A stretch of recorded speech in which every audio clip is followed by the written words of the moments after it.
नमस्कार, welcome to your own YouTube channel Wealth Creators. और मैं कल्पना गुप्ता एक बार फिर आप सब लोगों का तहे दिल से स्वागत करती हूँ आपके अपने चैनल वेल्थ क्रिएटर्स पर। और आज हम इंश्योरेंस सेक्टर की थर्ड कंपनी पर बात करेंगे, which is ICICI prudential life insurance company. तो नाम बड़ा है, कंपनी भी बहुत अच्छी है। तो शुरू करने से पहले हमने फर्स्ट जो वीडियो इस वेल्थ क्रिएटर्स वाला जो सीरीज़ है उसका जो फर्स्ट वीडियो गया था उसमें हमने SBI लाइफ पर बातचीत की थी और हमने कुछ बेसिक रूल्स की बातचीत की थी कि ये रूल्स आपको ध्यान में रखने चाहिए वाइल इन्वेस्टिंग।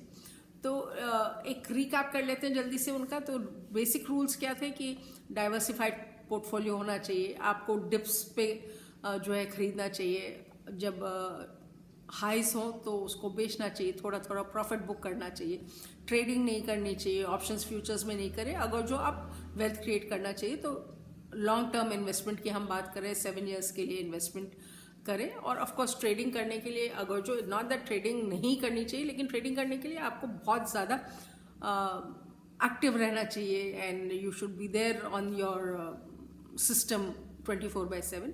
और नॉलेज बहुत होनी चाहिए to make money if you are doing trading.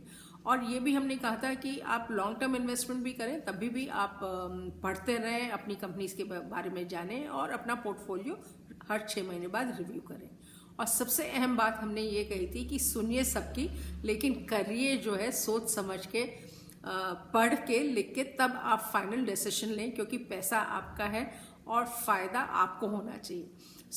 और ये भी था कि मैं भी रिकमेंड करूं, तब भी आप मेरी रिकमेंडेशन भी मत सुनिए।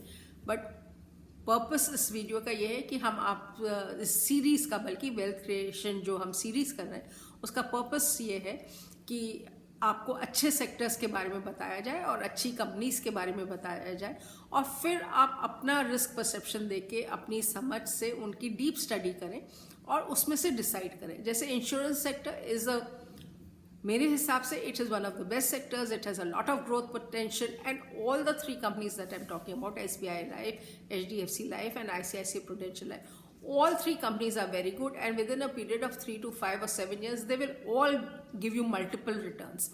तो लेकिन फाइनल कॉल आपकी होनी चाहिए कि आप तीनों में इन्वेस्ट करेंगे, 2 में इन्वेस्ट करेंगे, किस में इन्वेस्ट करेंगे, वो आपकी कॉल होनी चाहिए, कितना इन्वेस्ट करेंगे। तो इनको आप डीप स्टडी करिए and then you take a decision कि किस में इन्वेस्ट करना चाहिए। So this is about it. हमने एक चीज़ और बात की थी कि हर वीडियो में हम एक शेयर मार्केट का एक टेक्निकल टर्म पर बात करेंगे। लास्ट वीडियो पर हमने मार्केट कैपिटलाइजेशन पे बात की थी, लार्ज कैप, मिड कैप और स्मॉल कैप कंपनीज कौन सी होती हैं। आज हम बात करेंगे EPS पर। तो what is an EPS? EPS is earning per share. तो जैसा नाम दर्शाता है, इट इज़ कि हर शेयर पर आपकी कितनी कमाई हुई। तो जितना प्रॉफिट कंपनी का होता है, अगर जो उस प्रॉफिट को हम जितनी उसकी शेयर मार्केट में आउटस्टैंडिंग शेयर्स है उससे डिवाइड कर देंगे, तो आपको हर शेयर पर कितनी कमाई हो रही है वो पता चल जाएगा। तो जितनी ज़्यादा इनकम होगी किसी कंपनी की, जितना ज़्यादा उसका प्रॉफिट होगा, तो उतना ज़्यादा उसकी EPS होगी। So the higher the EPS the better the company. और प्रॉफिटेबिलिटी कब ज़्यादा होगी? प्रॉफिटेबिलिटी तब ज़्यादा होगी जब अगर जो किसी कंपनी की प्रॉफिट अच्छा हो रहा है। इसका मतलब क्या हुआ? इसका मतलब ये हुआ कि उसका मैनेजमेंट अच्छा है, उसका प्रोडक्ट अच्छा है, उसका मार्केट अच्छा है, उसका रिसीवेबल्स अच्छे हैं, मतलब पूरी कंपनी का, उसके एक्सपेंडिचर्स कम है, पूरी कंपनी का जो सार है वो प्रॉफिट से ही डिसाइड होता है। So the better the profit the more the EPS।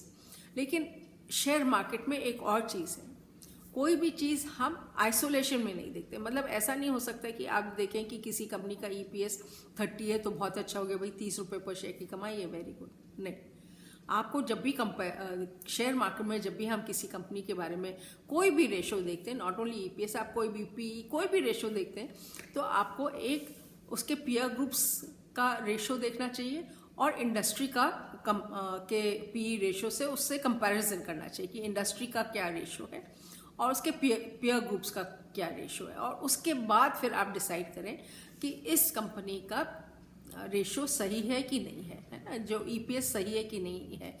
Any ratio, whether it is PE ratio और EPS और एनीथिंग, पीबी रेशो, तो बहुत सारे रेशोज हैं। तो वो कंपनी का एवरेज, कंपनी का देखिए, फिर इंडस्ट्री का देखिए और पीयर ग्रुप का देखिए, and then you should take a informed choice कि किस कंपनी में आपको इन्वेस्टमेंट करना चाहिए।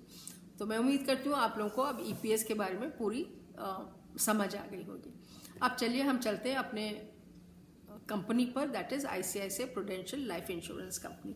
अब अगर जो हम ICICI prudential life insurance company की शेयर होल्डिंग की बात करें तो इसमें भी दो प्रमोटर्स हैं। एक Indian promoter which is ICICI, जो कि again it is a brand name. हमारी तीनों इंश्योरेंस की कंपनीज जो हैं वो ब्रांड नेम्स ही हैं, एसबीआई भी, एचडीएफसी एंड आईसीआईसीआई। तो promoter, main promoter, domestic promoter is ICICI bank और उसकी शेयर होल्डिंग 51.37% है।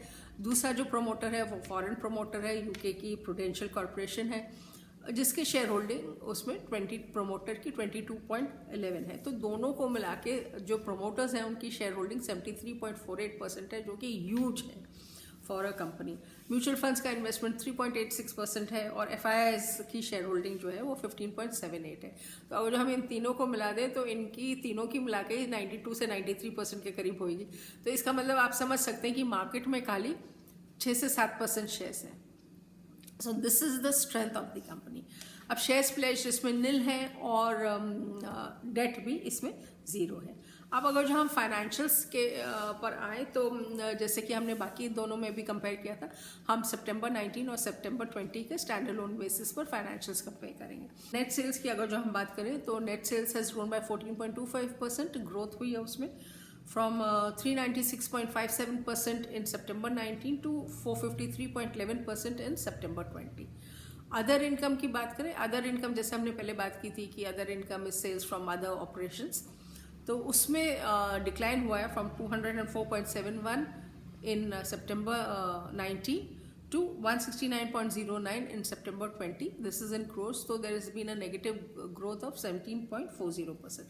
टोटल इनकम हालांकि अगर जो दोनों को मिला के देखें तो there has been a slight growth from 601.28 to 622.20, that is a growth of 3.48%. Now when we come to the net profit, actually the net profit में बहुत ही मार्जिनल ग्रोथ हुई है of only 0.45%. The growth has been it has grown from 301.86 in September 19 to 303.22 crores in September 22. तो growth जो net profit की growth है वो बहुत ही मार्जिनल है। नाउ अगर जो हम ईपीएस की बात करें तो ईपीएस जो है इसमें तीनों ही कंपनीज का ईपीएस बहुत कम है। इसमें भी it is only 2.11 in September 20 against 2.10 in September 19। PE ratio is 56.5, which is as per the industry average, it is less. Industry average is 68.54, लेकिन अपने आप में आप देखें तो PE ratio at 56.5 is quite high. अब ये जो शेयर था ये 52 वीक हाई इसका था 537.5 एंड जो लो था वो 221.95 था। अभी फिलहाल ये जो ट्रेड कर रहा है शेयर, ये ट्रेड कर रहा है बिटवीन 430 टू 450 452, बल्कि 450 452 भी ये इसने टच किया है post Diwali, Monday Tuesday Wednesday, मतलब ये 3 दिन में post Diwali share market boom कर रहा है, बहुत अच्छी ग्रोथ हो रही है। बल्कि शेयर मार्केट में तो मुझे लग रहा है दिवाली अब बननी शुरू हुई है। सो ऑल द इनफैक्ट आप देखेंगे कि एसबीआई, एचडीएफसी और आईसीआईसीआई तीनों के इंश्योरेंस शेयर्स ने बहुत अच्छा जंप लिया है। So this is it. और प्रेजेंटली जैसे मैंने कहा कि 425 से 450 के बीच में ट्रेड कर रहा है, तो आप देख सकते हैं डिप्स पे आप खरीदें। और लॉन्ग टर्म के लिए तीनों कंपनीज अच्छी हैं, तीनों शेयर्स अच्छे हैं, आप लॉन्ग टर्म के लिए तीनों में इन्वेस्ट कर सकते हैं या अपनी कॉल ले सकते हैं। अगर जो हम कंपैरिजन करें एसबीआई, एचडीएफसी और आईसीआईसीआई लाइफ में, जल्दी से तीनों की अगर जो हम कंपैरिजन कर लें तो प्रमोटर होल्डिंग तीनों में ही अच्छी है, 60.70, 60.40 एंड 73.48। तो प्रमोटर होल्डिंग में there is no issue, all promoters are strong. Mutual funds का तीनों में इन्वेस्टमेंट अच्छा है, फ्रॉम 5.73, 5.26 एंड 3.86। आपको लगेगा कि आईसीआईसीआई में कम है, लेकिन कम नहीं है, शेयर्स ही मार्केट में आईसीआईसीआई के बहुत कम है, so it is really good. Foreign institutional investors अगर जो हम देखें तो 25.75, 23.44 and 15.78। which is substantial. All the three companies have zero pledging of shares, have zero debt companies. Sales growth was SBI में it was 53.79%, which is a very good sales growth, against negative growth in HDFC Life and 14.25% growth in ICICI Prudential. Profit growth was 130.85 in SBI, 5.63% in HDFC and 0.45% in ICICI Prudential. PE of SBI and ICICI Life is below the industry average at 47.74 and 56.5, while for HDFC it is 89.19. EPS तीनों companies का कम है 3.85 and 2.11. So this is all about the financials of the company and तीनों companies आप देख सकते हैं and then you can take a call कि किस में इन्वेस्ट करना है. तीनों कंपनीज भी आपके पोर्टफोलियो में हों तो insurance is a good sector and I am sure all three companies will become multi beggars. 5 या 7 साल में ये डबल तो इनके शेयर प्राइस होने ही हैं. तो अब आप डिसाइड कर सकते हैं, थोड़ा और आप अपना स्टडी कर सकते हैं और उसके बाद आप एक डिसीजन लें कि कितना इन्वेस्टमेंट करना है कि नहीं करना है और किस कंपनी में करना है. So I hope you have like this video. अगर जो आपको पसंद आया है ये वीडियो तो इसको थम्स अप करें, लाइक करें, शेयर करें और specially if you are elderly तो अपने बच्चों के साथ शेयर करें और अगर जो आप यंग है तो अपने पेरेंट्स के साथ भी शेयर करें जिससे कि आप एक अच्छा पोर्टफोलियो बनाएं and you can have a good mix. हम नेक्स्ट एपिसोड में किसी और इंडस्ट्री के बारे में बात करेंगे. So watch out for the next video. इस वीडियो के एंड में लास्ट स्लाइड में आपको एक लोगो मिलेगा वेल्थ क्रिएटर्स का WC. उसको आप डबल क्लिक करेंगे तो आपके मेरे सारे वीडियोस आ जाएंगे and specially do watch the videos on financial planning. उससे आपको अगर जो आप नए इन्वेस्टर हैं तो आपको एक आइडिया हो जाएगा कि कैसे आपको अपने सेविंग्स का इन्वेस्टमेंट करना है. So please do watch and thank you for watching this video. Meanwhile be safe, happy investing and take care.